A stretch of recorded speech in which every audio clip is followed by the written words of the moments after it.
Now, welcome everyone, and thanks for joining us live, and for those who are watching at a later date. This webinar series is organised by the West Vic PHN to improve the health outcomes of people with an intellectual disability. And today we're going to discuss the formalised approach to annual health assessments for people with an intellectual disability, and in particular, the Comprehensive Health Assessment Program, or the CHAP tool. My name is Robert Ward, and I'm a full-time GP and the father of a young man with an intellectual disability. And I'll be facilitating this session along with the upcoming sessions. I'm very pleased to be joined by Professor Nick Lennox, who's been involved with the creation of the CHAP tool to discuss the importance of this formalised approach to regular health assessments in a population that's been shown to have poorer health access to healthcare and poorer health outcomes. Joining us also will be Kerry Robertson and Nicole Bradford, who are the project managers of the West Vic PHN SPIDER project. The SPIDER project came about as the West Vic PHN's response to the federal government's report on the healthcare access for people with an intellectual disability. And of course, SPIDER stands for supporting people with an intellectual disability to access health. I'd like to begin by acknowledging the traditional owners and custodians of the lands and waterways from which we're all zooming in from today. We recognise their diversity, resilience, and the ongoing place that First Peoples hold in our communities. We pay our respects to their elders, both past and present, and I wish to extend that respect to the First Nations people who are connected in today. We commit to working together in the spirit of mutual understanding, respect and reconciliation, and we support self-determination of First Nations peoples and organisations. So firstly, just a little bit of housekeeping. The SPIDER team have been involved in various seminars in recent times and many aspects of healthcare for people with an intellectual disability. And we've had some great discussions with some experts in their fields, and the majority of our sessions have been recorded and are freely available on the PHN Learn YouTube channel. Jade will put the link up there so you can connect to the discussions we've had in the past on really important subjects about people with intellectual disability and their access to healthcare. We've got some upcoming events, which I hope people who are joining us today can also join in the future. We've got the Health Pathways slide there, Jade. I think the Health Pathways is the West Vic PHN. They're the Health Pathways link, if people have links to that resource, and they're the ones that are particularly related to intellectual disability, and I think are well worth a look in the future. And because we're talking about the CHAP tool, we've also got a link here to the actual CHAP tool. And I don't know if people have used the CHAP tool in the past, but now it's available for us all to use and all to download and to look at and to see how we use it. And so there's the link on the screen then. So if you've entered this webinar not displaying your accurate first and last name, please type your full name into the chat box. And only admin will be able to see this, and this will ensure that you can get your certificate of attendance. For this evening's webinar, all the participants will remain on mute. So if you've got any questions, please type them into the Q&A box, and I'll ask them on your behalf for Nick at the end of the presentation, and we can hopefully set up some good discussion there through the Q&A box. There is a link to a survey in the chat box, so if you can complete the survey, would be really useful so we can sort of work out how we can improve these sessions for everyone. So before I introduce Nick, I'm just not sure what experience everyone has had with the CHAP tool or the Comprehensive Health Assessment Program for adults with an intellectual disability. Yeah, you might never have heard of it. You might be a support worker assisting a person attend their doctor, and you might have been involved with a care provider needing to ensure that a resident has an annual health assessment. Or like me, you're a GP who's been introduced to the CHAP tool by a care provider, arriving with the patient and requesting these forms to be completed. So tonight we're going to discuss what is the CHAP, how can it help our patients, and how can we do it better? And I'm really pleased to introduce Professor Nick Lennox, who's a Senior Medical Advisor on Health and Disability in the Department of Health and one of the developers of the CHAP tool. Nick is a researcher, educator, advocate and clinician, and he specialised in the health of adults with intellectual disability for the last 40 years. And he completed his PhD based on the randomised controlled trial of the CHAP tool. He's a strong advocate of systemic change, and his work helped bring about the Medicare payments to support GPs to undertake these health checks in adults with an intellectual disability. So we're very grateful for Nick's involvement, particularly with the SPIDER project over the last year. And I'm really looking forward to what you have to say today, Nick, to learn more about the CHAP tool. So if I can hand over to you, that'd be fantastic. Thanks, Robert, and thank you for the lovely introduction, and thank you for inviting me to talk about the CHAP, which is dominated now. I'm just going to try to share my screen, which hopefully will work.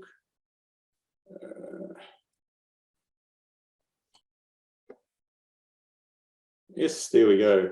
So I trained as I'm a fellow of the College of GPs as part of my background as well. So I'm here to talk about the CHAP, the Comprehensive Health Assessment Program, the who, why, what, when, and how, as I've described this. I guess also, as in all aspects of healthcare, but I think particularly in primary healthcare, the context of the person's life is absolutely crucial in understanding and delivering high quality healthcare. And I don't want to lose sight of that, because as you see, I take a fairly kind of biological approach in the development of the CHAP tool, but it was really on a deeper understanding of the lives of people with intellectual disability. I'd like to acknowledge not only the traditional owners of the lands of the people that I'm on, the Turrbal and Jagera people. I'm in Meanjin, which you know is Brisbane, but also acknowledge that in fact thousands of people with intellectual disability and parents like Robert and many other people supported this work.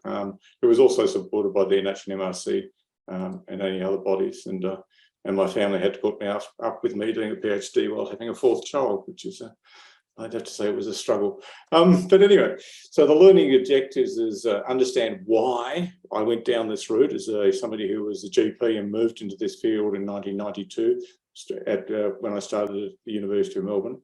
I want you to understand the process of doing the Comprehensive Health Assessment Program, the CHAP, and hopefully we'll get some tips along the way in terms of what I think, having thought about this area and worked in this area for such a long period of time, in way we can better improve the delivery of healthcare by GPs, by nurse practitioners, by anybody who's interested, and there is many people interested in making this change. And I'm also hopeful that you'll be able to help us address some of the challenges in implementing the health assessments in general practice. And I'd just like to acknowledge the extraordinary pressure that general practice and primary healthcare is under generally at the moment. And we'll talk about that a little bit further. So who are we talking about? We're talking about people with an intellectual disability. We're talking about almost 500,000 Australians by the figures. We're talking about a group of people that are profoundly devalued and miss out on healthcare. So why did, the question is, why would you go, why are we concerned? And I guess the reason we're concerned is if you look at the numbers, people with intellectual disability die up to 20 years younger than the rest of us.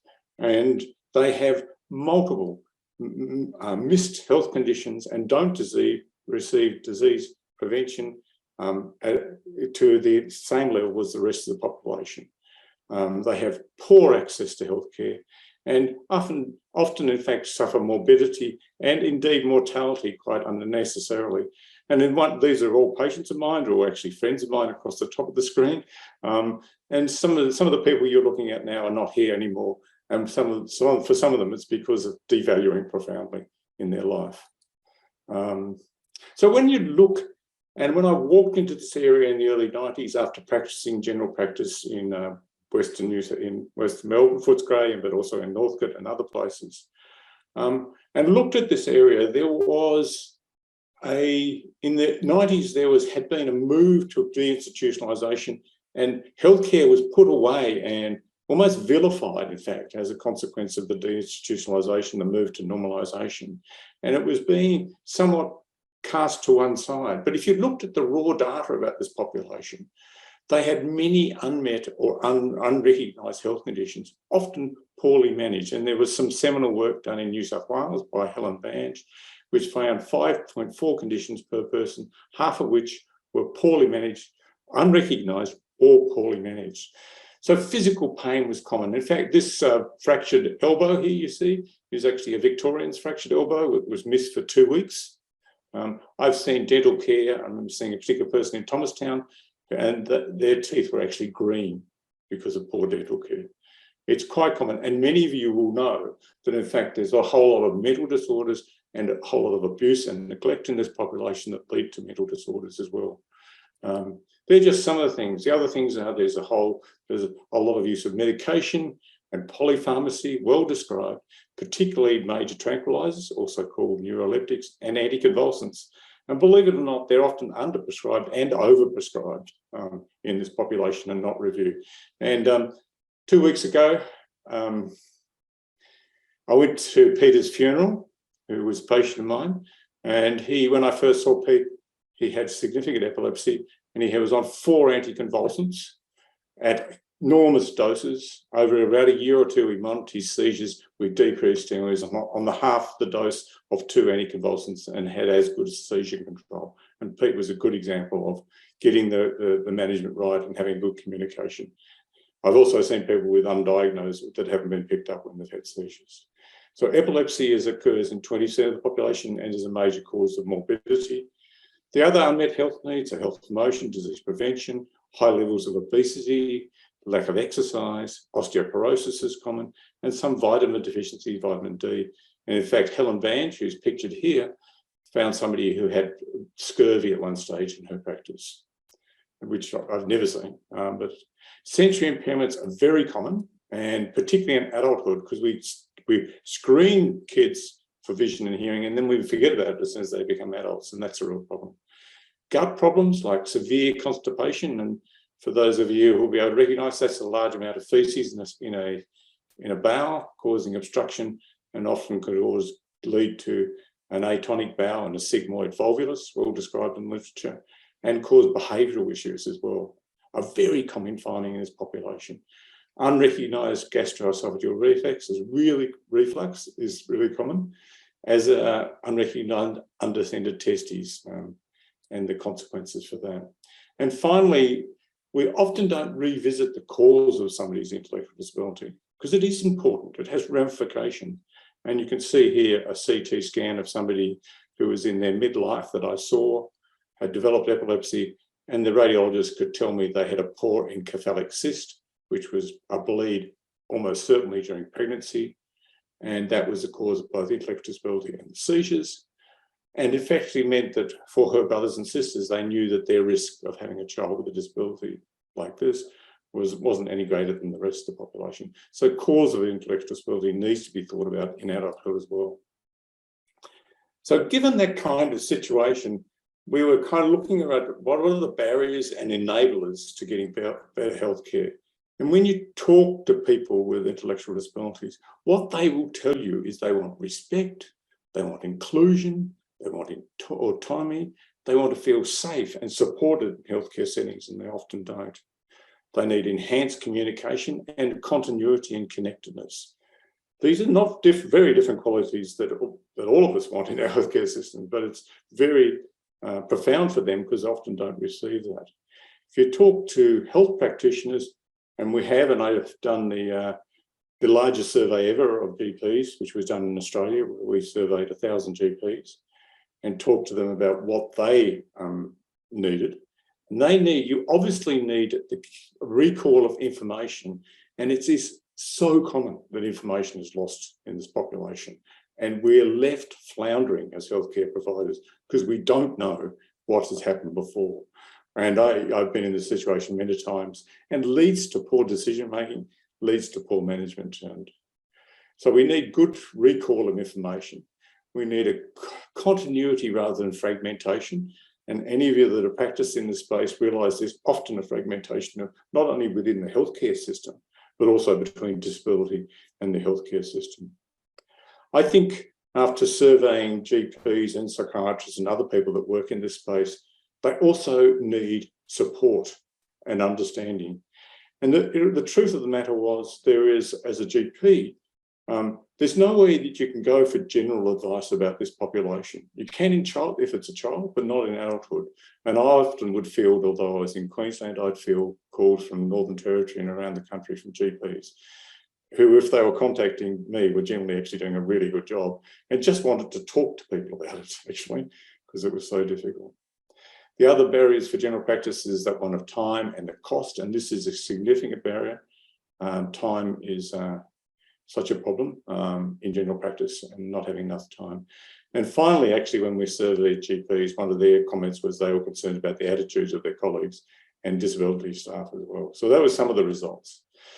If you put all of that together and say, what are we going to do? How are we going to minimise, incorporate that understanding and minimise barriers to healthcare and try to address the raw situation where people are not getting good healthcare, they're having unrecognised disease and are suffering as a consequence of this.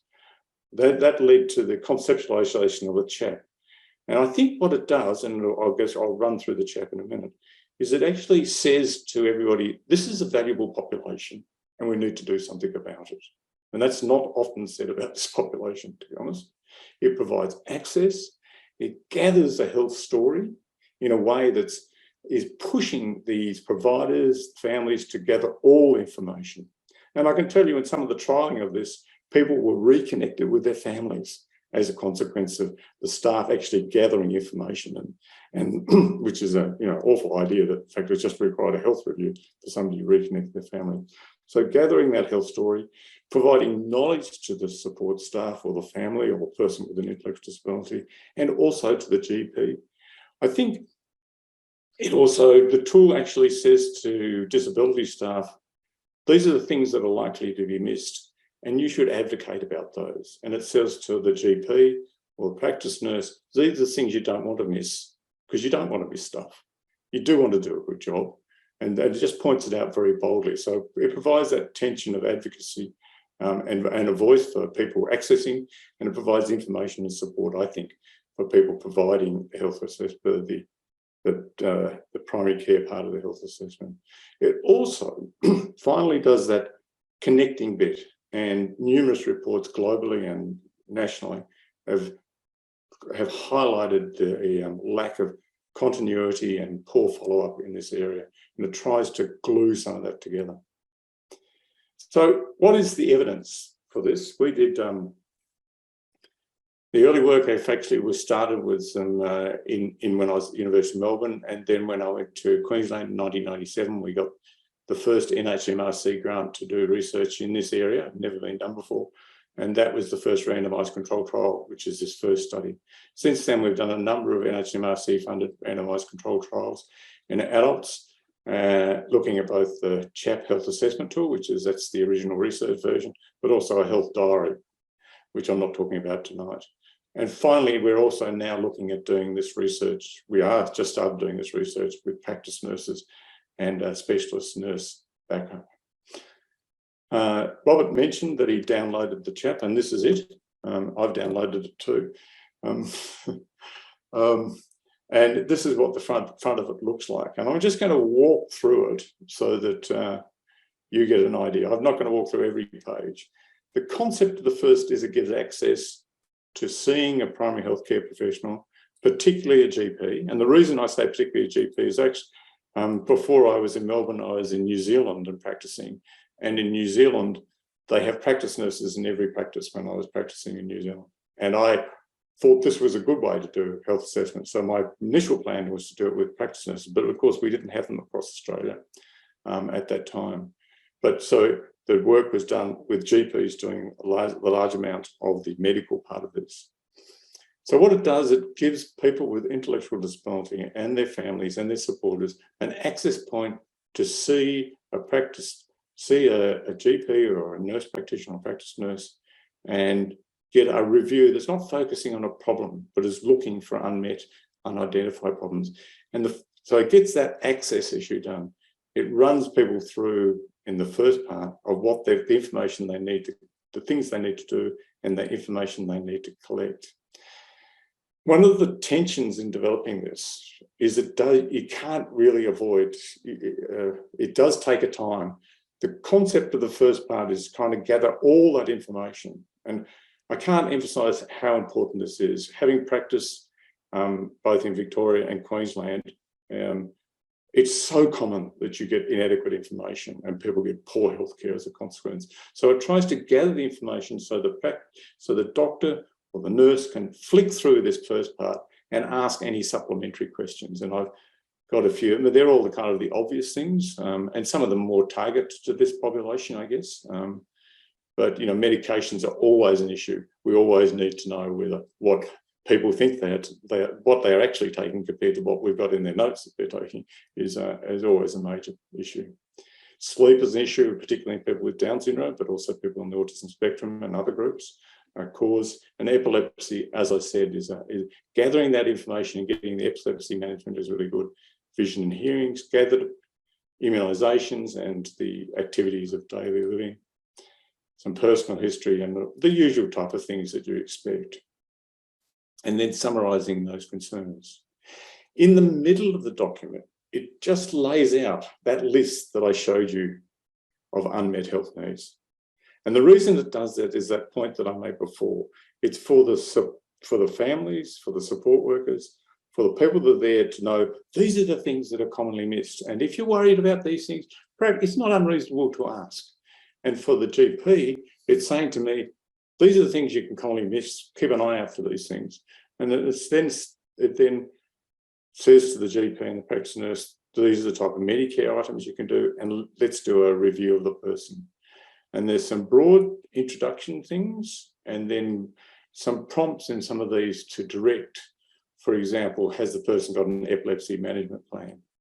One of the biggest causes of mortality and morbidity in this population is poor epilepsy management. So getting that right is really important. And we don't necessarily primarily think about that. Vision and hearing testing again. One of the most common finding we found in notes in the studies was people's ears were completely blocked up with wax. Sounds trivial. It's not trivial if you have difficulty learning and you can't hear as well. And therefore, and you may then have challenging behaviour. So just picking up those common but things are really useful. Some more information about etiology and some specific things, as you can see. A lot of these things are common to the general population, but there is specific targeting things, asking questions. For example, dysphagia is really quite a major problem in this population, and you can get aspirate pneumonia as a consequence of that.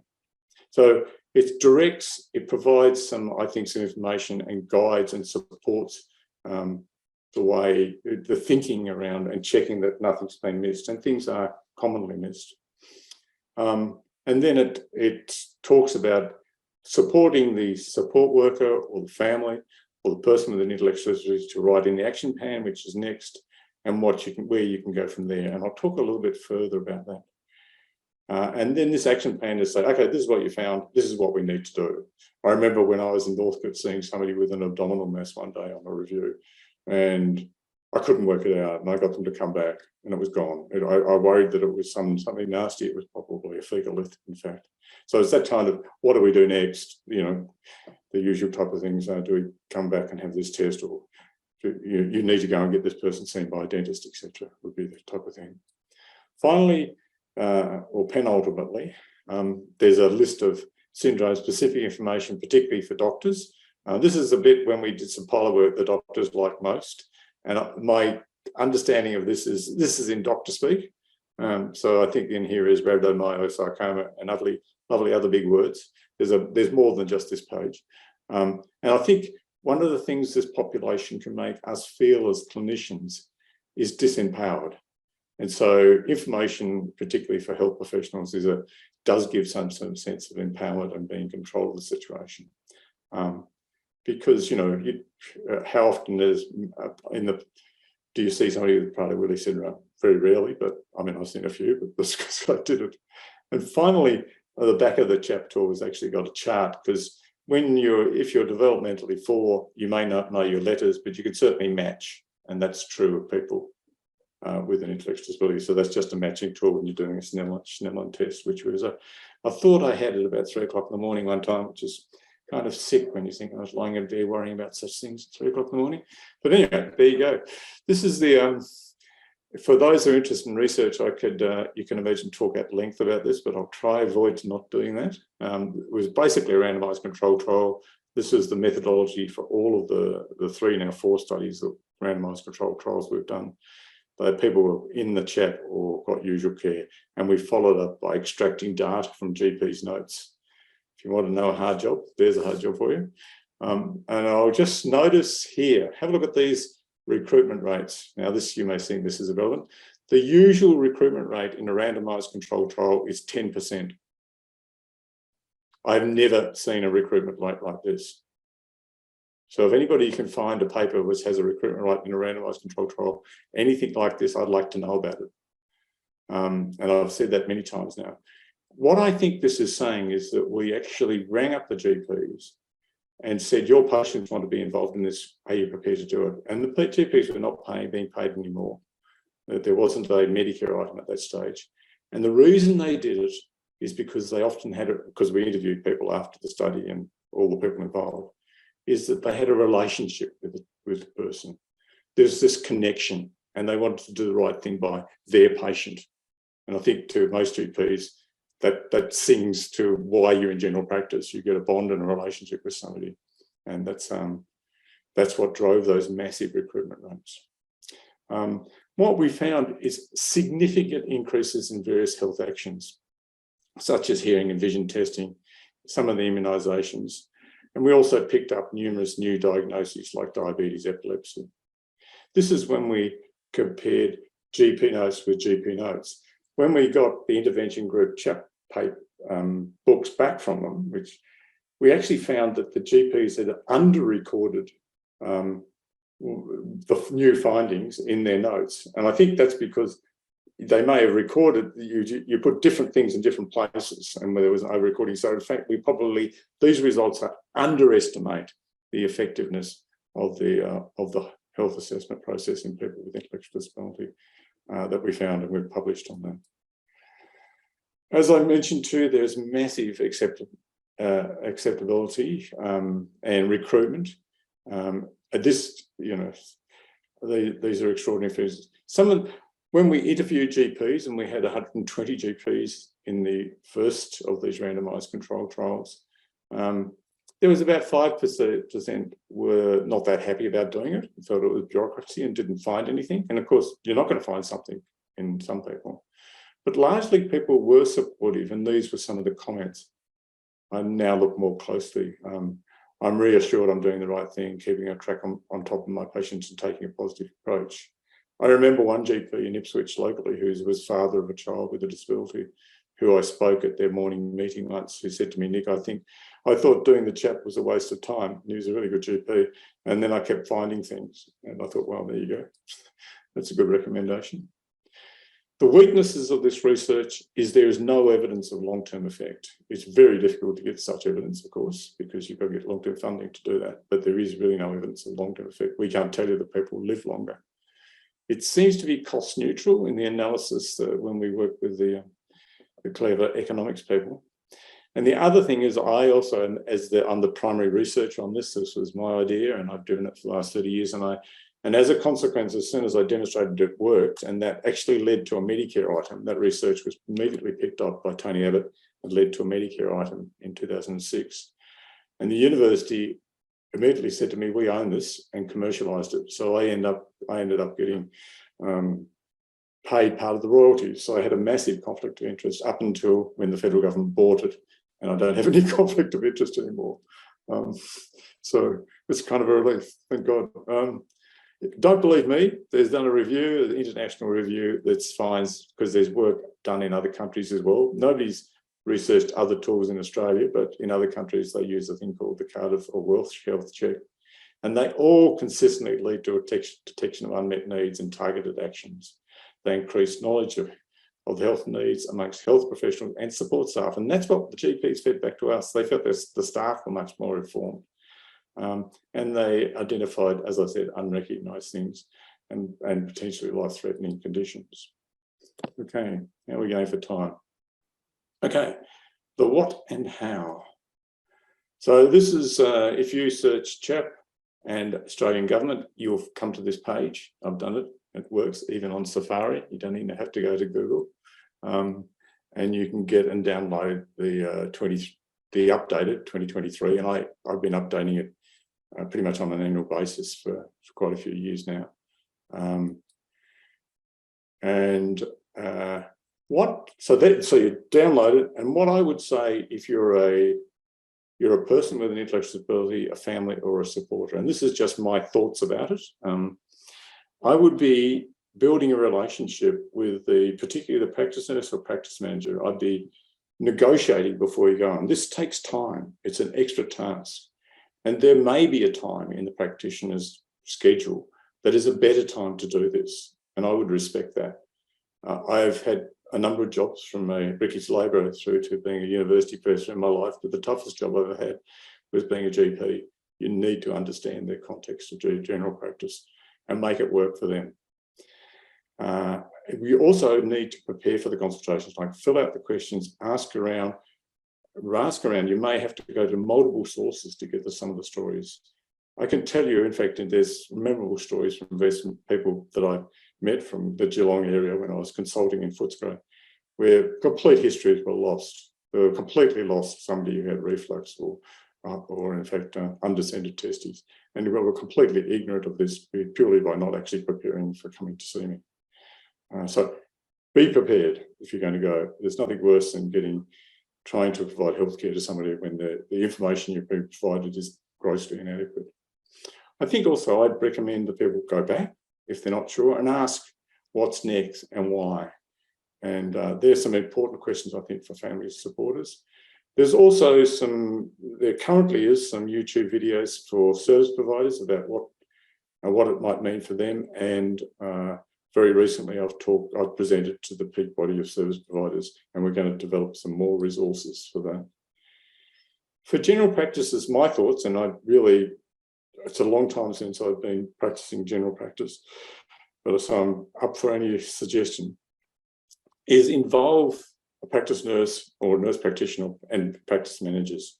I think they're an invaluable resource. I could talk more about the research around that, but I won't. But I think it's the vast majority of the bit of the CHAP that's filled out by the health service can be done by a nurse practitioner, and my guess probably done better, actually, because I think they're better than we are at these types of things. Well, you may disagree, but I think they kind of are. I think also, and when I was in practice, which I'm not now, but often chronic disease management plans were incredibly valuable. The people that I would have seen do have chronic disease, do have complex situations, often do have complex mental health issues. And having a laid out plan in that complexity was a godsend as far as I could see. So I would suggest not only doing a health assessment, but actually doing a management plan. Also, as all of the practices will know, we've now got My Medicare, and I would strongly recommend that you register for My Medicare. This has got some profound benefits, I think, for people with intellectual disability. And finally, I used to call this keep the bastards honest, but I think this is actually a real thing. I fully believe that the disability service providers have responsibilities, and it is our job as medical providers and healthcare reviewers to keep them actually providing good quality care, because sometimes it doesn't happen, and you may be the only other set of eyes outside their life that is looking at these people's lives when they're highly vulnerable. And I would ring CEOs. I always thought that was not always necessarily effective, but people have to come in with a decent story. They have to come in with the information. Don't muck me around, is what I tell them. And I get incredibly hairy-chested when I'm confronted with a patient with inadequate information. And I think you should be. They've got a responsibility, like you've got a responsibility, in my view. And finally, you may or may not know that a group of us back from the mid-90s developed management guidelines and a therapeutic guidelines book on developmental disability, which is most of the people that work in this area across Australia. And there was the fourth version was released the year before last, and so it's pretty current. It's part of the ETG. If you want information, I can assure you that's been really worked on over many years, and is a really good guide under ETG if you want information to support what you're doing. So what are the barriers and solutions you see? I'd really like you to start putting your thinking caps on now, because I'm utterly committed, and there's a huge team committed to try to make this thing work. And I don't know if you've heard it, but I'm if everybody ever uses the word to me, just a GP, I almost leaped through the screen at them. And I actually, after I calmed down, I then actually point to them to those recruitment figures, which are remarkable. GPs go out of their way to do a good job. And I don't tolerate that negativity. And so I very much want to make this work for general practice, because if it doesn't work for general practice and nurse practitioners, then it's going to be really difficult to get widely implemented across Australia. And we can shift the dial on the health of this population if we can get decent health assessments. So far, the future is that we've got a fillable PDF hard copy for the first part, and indeed the second part, so Robert tells me, works very well as a fillable PDF. When I'm talking about we now, I'm talking about my role now in the federal government, which I came on as the health advisor on health and disability in April 2020 to advise both on the pandemic and also on the roadmap to improve the health of people with intellectual disability, which has been a fascinating role. So we're developing a communication strategy. The other thing that we're going to digitalize the GP part of the CHAP. Now, I've actually in my career tried to get this happen about 3 or 4 times and and it's really hard to do. Fortunately, the federal government is really committed and put some significant dollars into making this happen. But it will take a couple of years, unfortunately. It's more complex than you can imagine, it seems. I'm, as I keep mentioning, interested in improving this. We're developing a plain language and easy English version and some supportive resources. And finally, we did one of those randomized controlled trials in adolescents and young people and demonstrated effectiveness.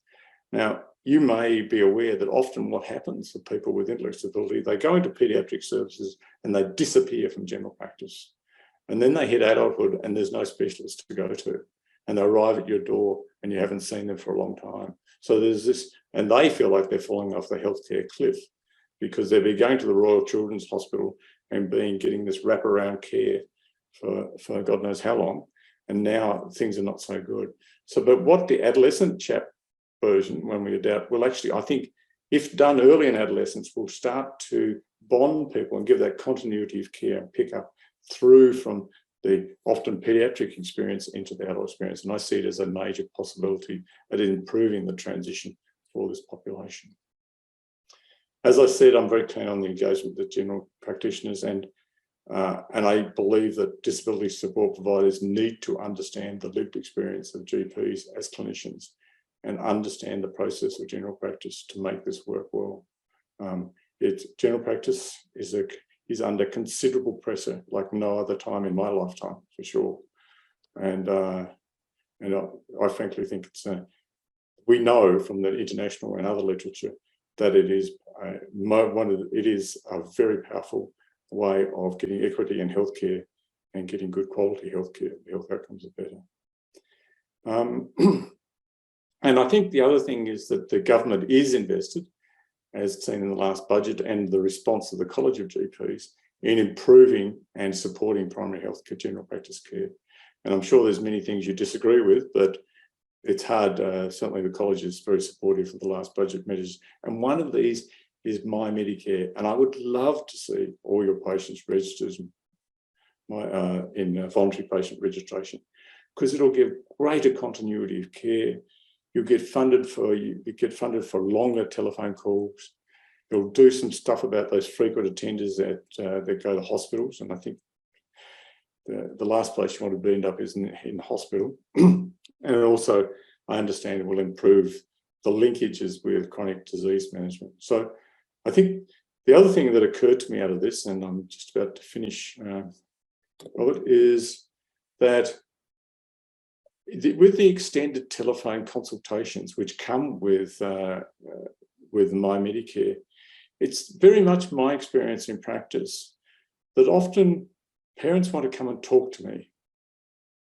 And I need to have this session with people. And it doesn't necessarily need to have the person with intellectual disability involved, but they just want to talk.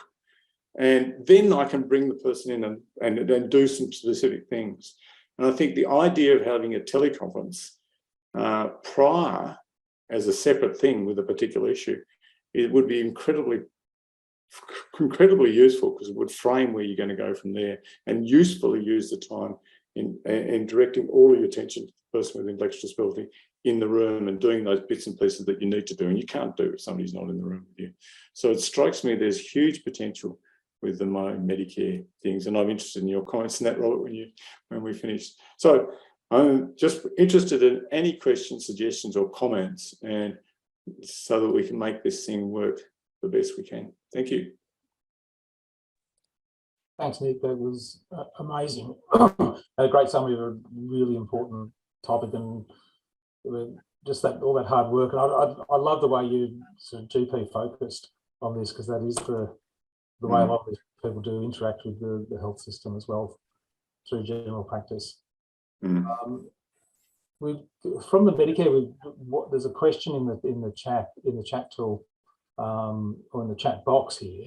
Talk about Medicare funding, and someone has asked, what are the Medicare billing codes for doing a CHAP assessment? I'd have to get up my presentation. I used to have them memorized, but it was actually on one of those slides. I could pull it up and have a look if you like, but I'll have to go back a bit. There's probably a few that are based on general health assessments. I think it's the 707 and 70. Yeah, I think that's right. 701. And they're basically time-based. Let me see. I can actually probably get to this if I'm very smart. It is something like that. They're relatively generous as well, so that's. Yeah, my understanding is they're reasonably generous, and I guess what I was intimating, there's also the. I'm going to find it, because I've now got halfway through the CHAP tool again, so I'll find out what it is. So 701, 703, 705, and the prolonged 707. Yeah. The 707 is something like $290 or something. Is it? Okay. Yeah, so it's not an unreasonable compared to a lot of item numbers the general practice use. So it's certainly worthwhile sort of doing it properly and setting the time aside.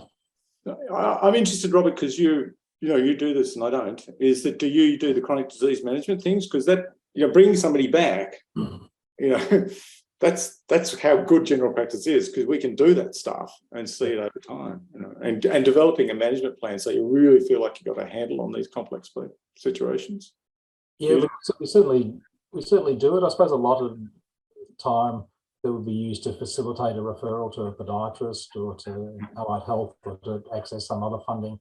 I think sometimes you get tied up in the process of actually trying to qualify for the care plan rather than concentrate on actually managing you're trying to dot all the I's and cross all the T's for the plan. It's certainly available for everyone, and certainly with particularly allied health access. We've had sessions through these about dietitian access and speech pathology, and so many more people who are involved. Yeah. Even through the chronic disease management plan may be a way to improve the communication of the allied health back to the GP. Yeah. Because often when the funding's through the NDIA, general practice doesn't get a lot of the feedback. Right. Okay. From the people who are treating patients, but certainly through a management plan, they're obliged to. Give some feedback. So I was interested in when you were talking about accountability from care providers and thinking about those people who are looking after people with intellectual disability in residential facilities, and almost have to take on that sort of not the parental role, but the responsibility for their healthcare to decide when these people go and see the doctor, when they get there. What sort of healthcare is the provider going to provide? And I think formalising the use of the CHAP tool and educating the staff amongst those care providers of the importance of it would be a really valuable asset for a care provider organisation. Yeah, look, I mean, the other thing that I've seen, which was that centre care video, is that when a service provider gets serious, what happened when we introduced the CHAP tool to centre care? They looked at it and they went, oh God, we've got a problem here. We're not really sure about the medication. So they reviewed all their medication policy. I mean, how good is that? Medications cause problems, and set up a whole process and then did some education with their staff. So it actually drove system changes. I presented this with to the peak organisation for providers about a few days ago, and there is on that presentation was Jane Lehman, who's a mother of a child with a disability, but also a nurse specialising in disability and diabetes, and also the wife of a GP. And she was pointing out that the governments, the organisations, like the disability providers, actually have governance boards, and they really have a responsibility to make these things happen if this is high quality care. And the standards from the NDIS say that people should have, is prefer that people have health assessments. And I think, so I think it can be a strategy for positive change by healthcare, by the disability providers, that will lead to better practice from their point of view. And for them to kind of step up in the health area rather than just putting it off and leaving off to the side, which is what you can see. So, I see it as a real system changer. And I think you've got Genu locally as an organisation. It's gone through that process as far as I'm aware, and really stepped up with their clients, as they call them. I think this also gives the ability for the GP to step up a little bit and show, and advocate for the patient and say, this is the things that we do need to look out for from a clinical point of view. And I love the way the CHAP tool educates me about the things that are important. There's lots of little gems in it, particularly about even looking at the cause of the intellectual disability in patients who I've only met as an adult. They just have their health history just lost over time. And often present with, on a number of psych medications or living in supportive care as an older adult. So I think that's really important. With that picking up health, the cause of intellectual disability, I've done this a few times now with people over the years, but one of the most memorable was a woman that I've been seeing for a long time, and her mother, who was a really kind of great advocate. She was I think she terrified most doctors, but I quite liked her. And then we worked out that her daughter, who was in her 40s, had Rett syndrome. And the mother came in and said to me, "Oh, Jesus, Nick, I've been worrying about this. I've been worrying that was actually the alcohol I drank while I was pregnant. For 50 years or 60 years, she'd been worrying about this." And you think, people say, well, it's very biological, finding out cause and what relevance is. It may not have any physical consequences. But for the rest of the family, it can be profound. And also for the patient as well. And I suppose the diagnostic tools we have now are different to what we had sort of 40, 50 years ago. Oh, yeah, absolutely. And the test, you couldn't do things.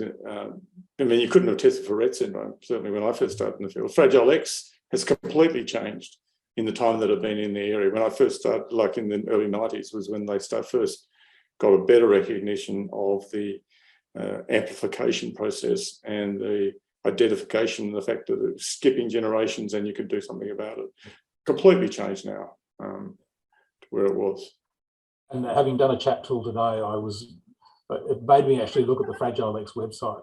the diagnostic, the microarray, and sort of what my pathology provider can do. So that really stirred up my interest in looking up some of those. It is a fascinating disorder too. It's a fascinating from the biological point of view. There's a comment in the CHAP tool from a registered nurse in general practice who regularly sees patients with an intellectual disability for their annual CHAPs.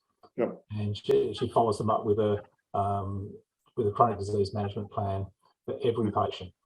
They have an hour appointment for the CHAPs and for the management plans. And they charge an item 707 for every CHAP.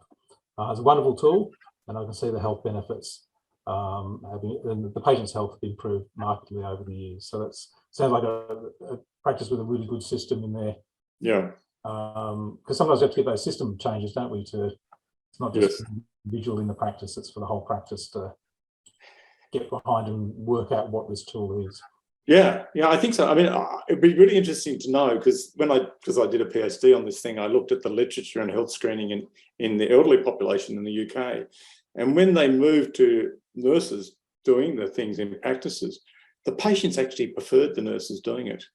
So it'd be really be interested in that person, the nurse that just wrote that comment, if you actually talk to the patient and see what they prefer. And I suspect they would, having that kind of a bit more time to talk to somebody and to get to know somebody and trust them. I just think it makes complete intuitive sense to me. Certainly when I've been doing the CHAP tools as a point when making or inviting the patients to come in, or they're looking at it, asking them to wear short sleeves is really useful. Oh yeah. just to because sometimes taking a blood pressure on a patient with an intellectual disability is a challenge in itself.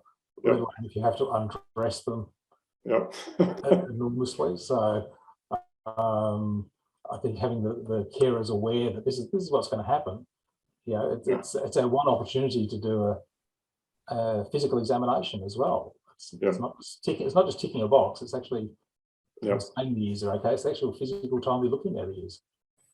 It was interesting in the studies and also clinically is that people didn't bother. And I would get people referred from paediatricians and find undescended testes because nobody had bothered to look for 10 years or 20 years or whenever along.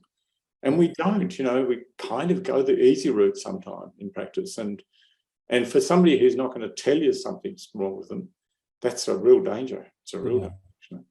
So that more mistakes are made by not looking than not knowing. Yeah, it's true. What I was taught as a medical student. Yes. I mean, it also, you reminded me, because sometimes it does. It'll take you 10 minutes to get somebody up on a couch. This is very time expensive, or can be quite time expensive. And sometimes you just got to break it up and get people to come back, I think. And I think very rewarding having that connection with the staff as well, to give them a understanding of what's a professional assessment, a clinical assessment, and what's the importance. And it's not just signing off on something. It's not good enough just to sign off on a drug chart and count that as a medication review. We need to do this properly. I mean, it's also true. I don't know. Sometimes the staff are brilliant too. Jaw-droppingly good. Usually the parents are, in my experience. And my wife used to say to me, "You're always happy when you do your clinics," because I always was inspired by, particularly parents, I think, and people with disabilities like that. People with intellectual disabilities just go for it. They give it a go, despite, and the parents go the extra mile beyond. And given that I've got 4 children, I know what it's like to be a parent. It was kind of the representation of the beauty of parental love, actually, what I saw at the clinics that used to keep me going. And that's just a delight. But sometimes, the support workers are absolutely exquisite, amazing. They're an amazing group. The nurses replied. She said that she'll ask them because they all know her well, and then she have a great relationship with the patients, and she's able to advocate for them. So building those relationships is really important. Now, I suppose the biggest change I've seen, Nick, is with the CHAP tool is it's now available for GPs to download and to use and to initiate, whereas previously it was licensed for it was almost like a healthcare or a support organisation had to go and buy 100 of them and then use them there. So as a GP, you never got a chance to initiate it as an assessment, but now you do. Yeah, it's interesting because when we did the research, when I first did the research, I tried to drive it through general practice and it didn't work. What drove it was families and carers and people with intellectual disability who could absolutely see the need. But for GPs, when we piloted it, for many GPs, it's such a small part of their practice that it was really hard for them to focus on it. So based on what I found from the research, I always say drive it through the families or people or carers or people with intellectual disabilities, because we got demonstrably better implementation doing it that way. But for incredibly motivated GPs like yourself, I think that having it available, maybe it'll make it'll be yet another way to get it out there and getting these things done. Yeah, interesting. I mean, I have to admit, I always like tools like this, because sometimes the consultations you have with patients are quite complex and lots of other stuff going on, and you don't get an opportunity to go back and ask all these questions about the health screening and that. And it's nice to know that if you formalise doing a CHAP tool every year, you've covered off on all of those things. Like our diabetics, we could see them every 6 months and make sure we've formalised what we've done, because sometimes it gets mixed up with all the other noise. Consultations. I don't know if you've had the experience, but although I've got the numbers to prove it's effective, one of the biggest delights I get is, in fact, I presented this in Canberra a number of years ago, and I was kind of in the situation of trying to convince GPs it was a good idea. That's what it felt like anyway.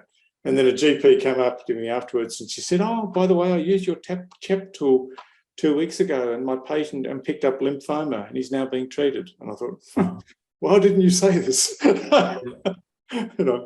There's been many stories, melanomas, various other things being picked up. Because skins, for example, who looks at the people's skins? Who checks breasts? It doesn't happen unless we do it. And certainly the tool prompts you for that. I like, I suppose for people who are listening to this webinar or watching this, I think it's important to get the latest updated version, because that's certainly the best version out there, and that's the one we put up on the link earlier, because it is a lot more user friendly. And I was saying to Nick beforehand that I did a CHAP today, which the care provider was able to pre-fill out their section, email it to me as an editable PDF document, which I could then continue to edit and fill in the doctor section, in which we could sign off on and save it as a PDF, and we could all have a copy of it saved into our notes without printing off a single sheet of paper, which was nice because it's 27 pages long. I think it takes a bit of a beating if you're printing it out and scanning it and things like that. And that certainly has been a barrier. Yeah, when it goes electronic too, there'd be various opportunities to link to stuff. One of the things that families talk about is, I've got a child with an unusual syndrome and my GP doesn't know anything about it. And I often say to them, look, just print out a sheet, 1 page, no more, particularly for age relevant. But it would also be then possible within GP software to link to information if you want it. You may not need it, of course, but to make that smoother and smoother and easier. And also, you won't have to, if you take the blood pressure, then that'll go into the field of your normal medical record or whatever. And just making that much more smoother. The first part of it will continue to be paper. And part of the reason for that is it's the privacy issues and the integration between disabilities and the massive private wall that's around medical records.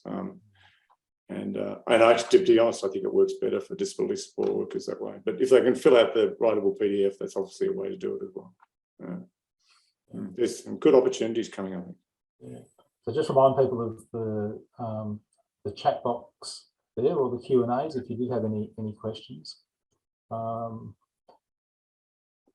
So where do you see the future of it, Nick? Is it, because it's got a lot more attention in recent times, or certainly from me, but certainly nationally, and sound like some funding, it's had more attention. Yeah, look, I mean, I think the future is getting, I mean, for me, it's getting the young person one up, and I think that's got a real potential to better integrate in that transition age group, and also to have a first-person version, so that people with intellectual disability who are very capable can actually fill out a first person, because in the third person at the moment, the way it's written. And the reason we did that is because we know for some support workers, they may have got confused when we said, if you have this, they might think it's referring to them. So that's why we put it in the third person, to make sure that it was clear as we could. Because as you know, some of the support workers, English is a second or third or fourth language. And so it would be we didn't want to confuse people. But anyway, so that in the short term. The other things that I would like to see is having bolted on that information stuff. For example, one of the big groups in this is people with an associated syndrome. If you've got an associated syndrome, then you are almost certainly at greater risk in terms of your healthcare. And take, for example, Down syndrome. So what you could do is actually embed in the thing, if the person was 25, these are the things you should be looking at, to have it more targeted, more specific to a particular age group. And, there is things that are quite specific. And I think you get a lot of healthcare value for the buck doing that, because if we can get those things tended to earlier, and we know these populations are at risk, then we can get better outcomes and stop people ending up in hospital or even worse. So I see that as one of the future improvements that could be quite powerful. I guess the other thing, I'm a very big fan of voluntary patient registration, and because I've seen this work in the UK where they have registers, and I would like to see, actually, when it was first implemented in Victoria, there was a brilliant woman called Helen Matters who worked for the department in Victoria pre-NDIS, and she audited the various service providers to ensure they were doing the implementation, and that was a really good way of increasing implementation. I would like to see something like that. I don't necessarily see how that could happen, but I think we need checks and balances in the systems to make sure these things deliver. And as you may remember, Robert, there's the tragic death of Anne-Marie Smith in South Australia, a woman whose family had set her up in a house, and so they just she'd been neglected, and the review of her death pointed out that perhaps if she'd had a health assessment and gone off to see a GP, this may not have happened, and that health assessments are important. So I see it kind of having that, as I've already said, I guess, is that role of a new set of eyes on somebody's health, particularly somebody who's isolated and doesn't have the backing of good advocacy to stop these tragedy happening too. So embedding, I guess what I'm talking to broadly is getting that better embedding with the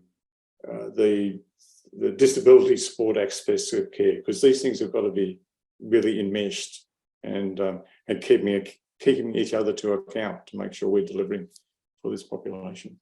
I think that's Look, it's been a fascinating discussion, Nick, and we're sort of coming up to the end of our hour. I'd just like to really thank you for your time today with this presentation. It's been a magnificent presentation, and also to thank you for your contribution to the Spider project. I'd like to thank Kerry and Nicole from the Spider team there at the Westvic PHN for all their hard work and recruiting Nick and catching him in the spider web for sessions like this. There is an evaluation survey there if people want to, if people click on that and give you some feedback. I'd like to thank Jade from Westvic PHN for all her work organising this session today, and for everyone for attending. So whether you attended us live or whether you're watching us later on, I hope you've all learned something. And I hope next time you see a CHAP tool come past your desk, you'll look at it with a bit of a different light and get right in, because it's really interesting. So thank you, everyone. We might say good evening then. Thank you.